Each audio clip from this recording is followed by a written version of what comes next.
কালো মেয়ের বিয়ের চিন্তায় যে মায়ের রাতের ঘুম হয় না, সেই মাও তার ছেলের জন্য ফর্সা মেয়ে খোঁজে।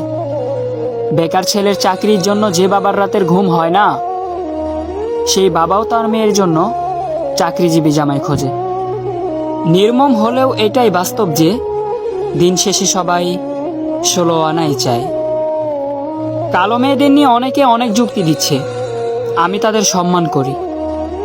মেয়েদের একটা অভিযোগ থাকে যে ছেলেরা সুন্দর ফর্সা মেয়ে খোঁজে।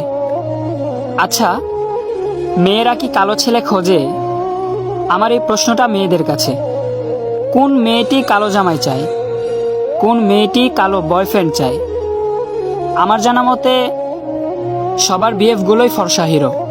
কালো মেয়েদের নিয়ে ছেলেরা যে সম্মানটুকু দেখিয়ে পোস্ট করে, 1% মেয়েও কি কালো ছেলেদের নিয়ে এমন পোস্ট করে যে এটা আমার ক্রাশ? করে না। তাই আমি সম্মান করি সেই সব ছেলে মেয়েদেরকে যারা সুন্দরত্ব রং দিয়ে নয়, মন দিয়ে বিচার করে। আসসালামু আলাইকুম ওয়া রাহমাতুল্লাহি ওয়া বারাকাতুহু।